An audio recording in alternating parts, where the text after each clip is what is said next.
하나님 말씀 함께 보겠습니다. 함께 보실 하나님 말씀은 나훔 3장입니다.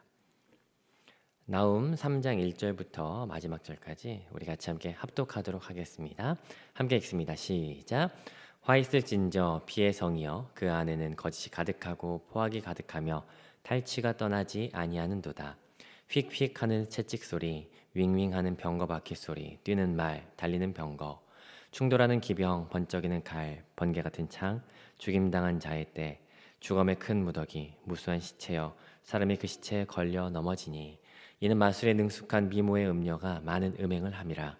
그가 그의 음행으로 여러 나라를 미혹하고 그의 마술로 여러 족속을 미혹하느니라. 보라, 내가 내게 말하노니 만군의 여호와의 말씀에 내 치마를 걷어올려 내 얼굴에 이르게 하고 내 벌거벗은 것을 나라들에게 보이며 내 부끄러운 것을 뭇 민족에게 보일 것이요 내가 또 가증하고 더러운 것들을 내 위에 던져 능욕하여 너를 구경거리가 되게 하리니 그때 너를 보는 자가 다 내게서 도망하여 이르기를 니느웨가 황폐하였도다. 누가 그것을 위하여 애곡하며 내가 어디서 너를 위로할 자를 구하리오 하리라. 내가 어찌 노아몬보다 낫겠느냐. 그는 강들 사이에 있으므로 물이 둘렀으니 바다가 성루가 되었고 바다가 방어벽이 되었으며 구스와 애굽은 그의 힘이 강하여 끝이 없었고 붓과 루빔은 그를 돕는 자가 되었으나 그가 포로가 되어 사로잡혀갔고 그의 어린아이들은 길 모퉁이에 메어침을 당하여 부서졌으며 그의 존귀한 자들은 제비 뽑혀 나뉘었고 그의 모든 권세자들은 사슬에 결박되었나니 너도 술에 취하여 숨으리라. 너도 원수들 때문에 피난처를 찾으리라. 내 모든 산성은 무화과 나무에 처음 익은 열매가 흔들기만 하면 먹는 자의 입에 떨어짐과 같으리라.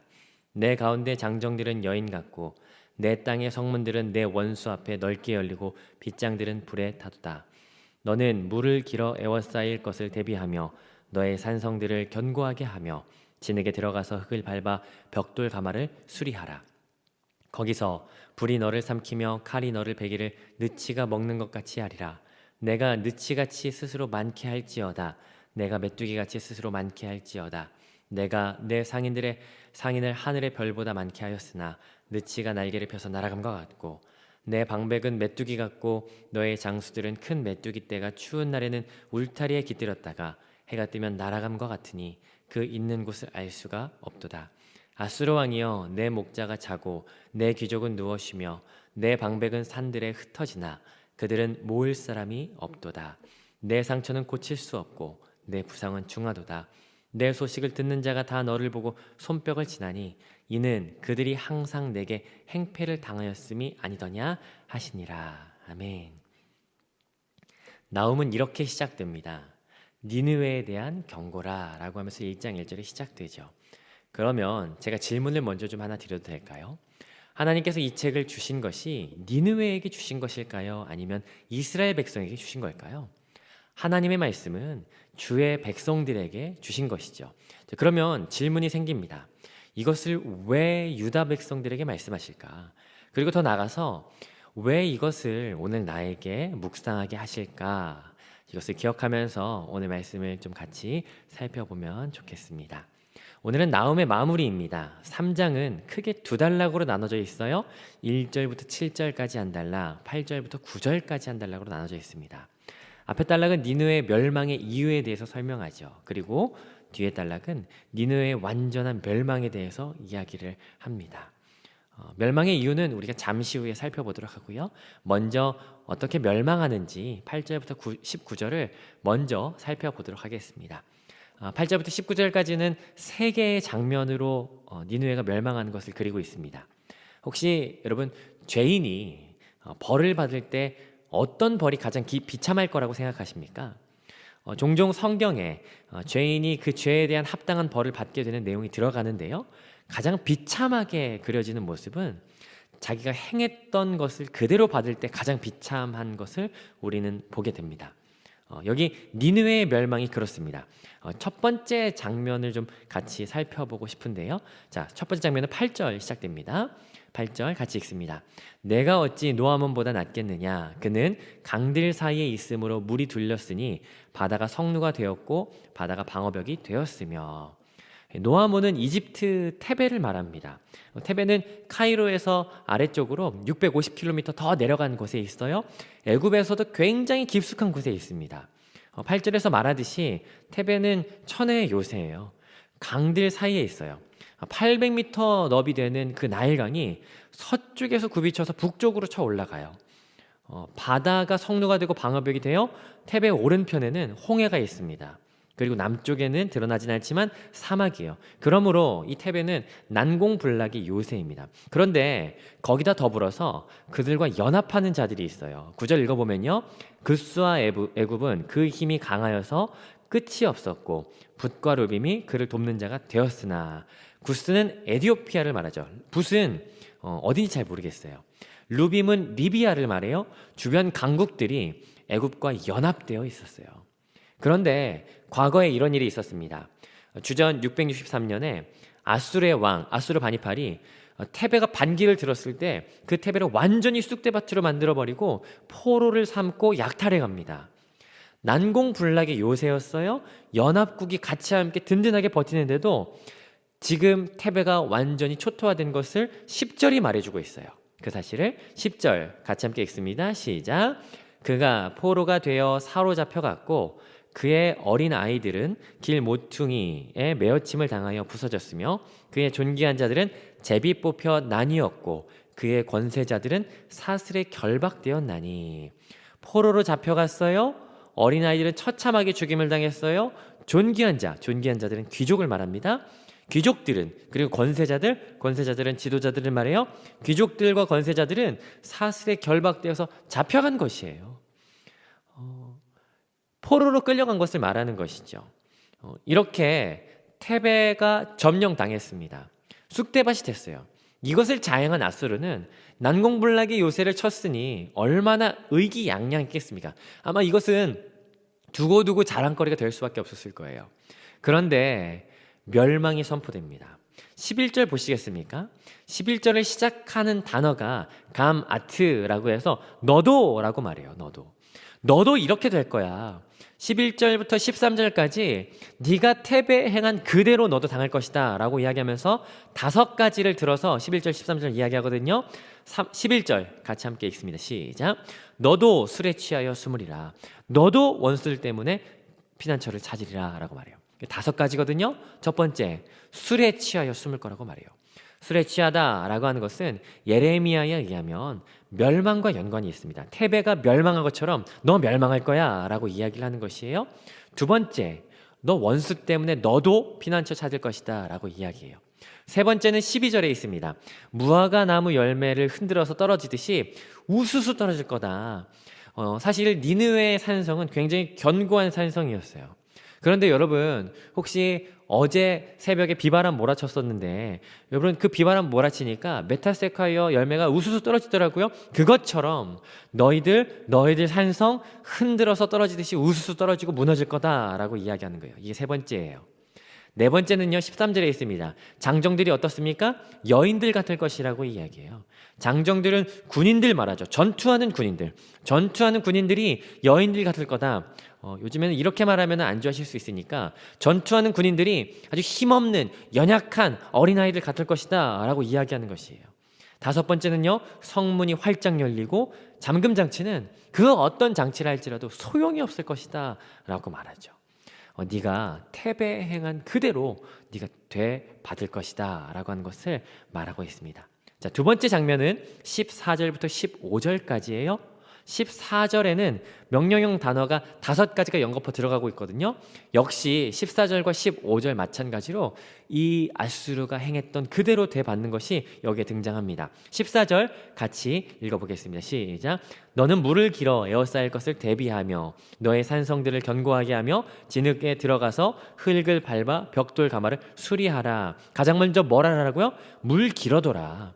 사실 니느웨 성의 자랑은요, 수로였습니다. 지금 이 시기로부터 100년 전에 요나가 니느웨 방문할 때는 니느웨는 그렇게 크지 않았어요. 요나가 3일 동안 다닐 만한 그런 성이었거든요. 둘레가 5km 정도 돼요. 그런데 이후에 BC 700년경에 사네립이 이 5km 되는 이 성벽을 13km로 좀 도시를 확장했어요. 그러면서 수로를 대대적으로 정비했습니다.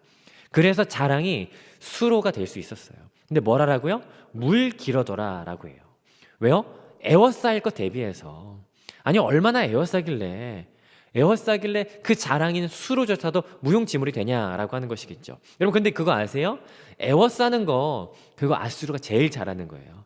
열왕기하 17장에 보면 북이스라엘의 사마리아를 3년 동안 아수르가 에워쌌었어요. 18장에 보면요, 북이스라엘이 멸망하는 때가 나오거든요. 그때도 사마리아 에워싸버려요. 히스기야 때도 올라와서 에워쌌었죠. 그런데 너희들 에워쌌었냐? 이제는 너희가 에워싸일 거야. 그러니까 너네 물 잘 길어넣어. 그 두 번째 명령은 뭡니까? 산성을 견고히 해라 라고 하는 거예요. 그렇게 하기 위해서 세 번째 명령입니다. 너희 진흙에 들어가라 라고 해요. 진흙에 왜 들어갈까요? 네 번째, 흙을 밟기 위해서요. 이건 밟다, 짓이기다 라고 하는 것이죠. 짓이기는 이유가 있어요. 다섯 번째인데요, 가마를 수리해라 라고 하죠. 이거는 벽돌을 찍어낸다 라고 하는 의미가 됩니다. 그러니까 에워싸일 테니까 너희 벽돌 찍어내고 성벽을 든든하게 만들고 너희 수로를 잘 정비해봐, 물 준비해봐, 어디 잘해봐 라고 말하는 것이에요. 그러나 15절 보시죠. 15절 한마디로 말하면요, 그러나 그거 아무 소용없을걸 하고 말하는 것이에요. 너 행한 대로 그대로 당할 거야 라고 하는 것을 말하고 있는 것이죠. 그런데 그렇게 외형적으로 공격을 당하는 것이 끝이 아니에요. 성이 무너지는 걸로 사실은 끝나지 않습니다. 16절부터 19절까지는 세 번째 장면인데요. 16절부터 19절까지는 아수르가 내부적으로 어떻게 멸망하는지, 어떻게 망하는지 보여주고 있습니다. 16절 같이 한번 살펴볼까요? 16절 먼저 내부적으로 망하는 첫 번째는요, 경제가 무너지는 것을 보여줍니다. 16절, 내가 상인을 하늘의 별보다 많게 하였으나 느치가 날개를 펴서 날아감과 같고. 아수르는 정말 큰 제국이었어요. 그랬으니만큼 무역도 굉장히 활발했죠. 그것을 보여주는 것이 상인이 하늘의 별보다 많았다라고 이야기하는 것이에요. 경제력도 굉장했죠. 그런데 느치가 날개를 펴서 날아감같이, 느치는 메뚜기의 한 종류거든요. 날개를 펴서 날아간다라고 하는 것은 허물 벗고 날아가는 거예요. 여러분, 허물 벗고 날아가는 그 메뚜기가 다시 그 허물로 돌아오겠습니까? 절대 그렇지 않죠. 뒤도 돌아보지 않고 날아간다라고 하는 것을 말하는 것이에요. 니느웨의 경제가 한순간에 무너질 것이다 라고 하는 것을 말하는 것이죠. 17절 보시겠어요? 두 번째 무너지는 건요, 안보를 말합니다. 17절, 내 방백은 메뚜기 같고 너의 장수들은 큰 메뚜기 떼가 추운 날에 울타리에 깃들였다가 해가 뜨면 날아감과 같으니 그 있는 곳을 알 수 없도다. 여기 누가 나옵니까? 방백입니다. 방백. 방백은 관원들이라고 보면 될 것 같아요. 장수들은 군인들이죠. 그 방백과 장수들이 어떻게 됩니까? 추울 때 마치 메뚜기처럼, 추울 때 울타리 곁에 잠깐 피해 있다가 해 뜨면 다 날아가는 그 메뚜기처럼 어디 갔는지 모른다, 다 도망갔다라고 하는 것을 말하는 거예요. 그러니 안보가 완전히 무너졌다라고 하는 것을 이야기하죠. 세 번째 무너지는 것은요, 18절입니다. 정치입니다. 18절 제가 읽어보면요, 아수르 왕이여, 내 목자가 자고 내 귀족은 누워 쉬며 내 백성은 산들에 흩어지나 그들을 모을 사람이 없도다. 왕의 목자는 신하들을 의미해요. 정치인들을 말하죠. 귀족들, 백성들은 모두 왕과 함께하는, 왕 곁에 있는 정치인들을 말하는 거예요. 그러나 그들이 다 흩어졌답니다. 그리고 흩어졌는데 다시 모으려고 해도 모을 수가 없어요. 정치가 완전히 무너진 것을 이야기하는 것이죠. 네 번째는 외교에 대한 부분이에요. 19절입니다. 19절 제가 읽어보겠습니다. 내 상처는 고칠 수 없고 내 부상은 중하도다. 내 소식을 듣는 자가 다 너를 보고 손뼉을 치나니 이는 그들이 항상 내게 행패를 당하였음이 아니더냐 하시니라. 왕이 상처와 부상을 입었어요. 옛날에는 왕이 상처와 부상을 입거나 왕에게 무슨 일이 있으면 주변국들이 그 소식 듣고 얼른 달려와서 왕에게 안부를 묻고 그 강대국 앞에 조공을 바치며 그 왕에게 잘 보이기 위해서 애썼을 것이에요. 그러나 그 소식을 듣는 자들이 어떻게 한다고요? 다 손뼉을 칩니다. 그리고 그 소식을 듣는 자들이 이제는 다 등을 돌리는 것이에요. 외교가 완전히 무너진 것을 여기서 말하는 것이에요. 네가 행한 행패 때문에 다시는 너의 아픔과 너의 고난에 대해서 그 어떤 나라들도 관심을 두지 않고 다 등 돌릴 것이다. 이 나라의 외교가 무너질 것이다 라고 하는 것을 의미하는 것이죠. 정치와 안보와 경제와 외교, 나라를 지탱하는 모든 요소가 다 무너진 것을 보게 됩니다. 자, 그러면 자, 질문을 해보겠습니다. 이거 누가 이렇게 무너뜨렸습니까? 사실 이거는 어제 같이 함께 나눴었죠. 쉽게 대답할 수 있어요. 하나님께서 그 손에 쥐고 흔드셨다라고 하는 것을 우리는 알 수 있습니다. 그럼 다시 한번 질문을 해보죠. 그럼 왜 무너졌을까요? 어떤 사람들은 말할 수 있을 것 같습니다. 그럼 나쁜 짓 했으니까 무너졌지. 1절 보면 그렇게 그 대답이 맞는 것 같아요. 1절 같이 한번 보실래요? 우리 이제 앞에 부분을 같이 함께 살펴볼게요. 1절 화 있을진저 피의 성이여 그 안에는 거짓이 가득하고 포악이 가득하며 탈취가 떠나지 아니하는도다.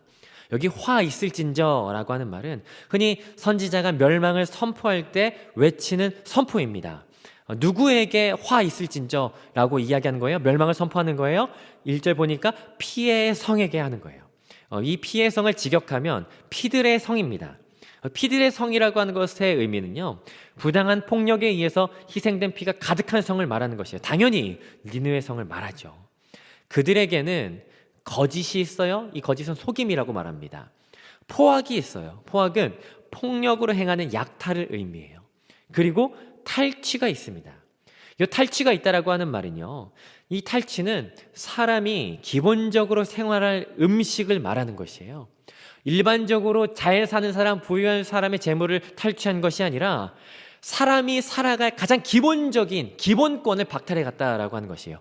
얼마나 무자비한 것을 여기서 나타냅니까? 그것이 이들에게 가득합니다. 그래서 멸망한 것 같아요.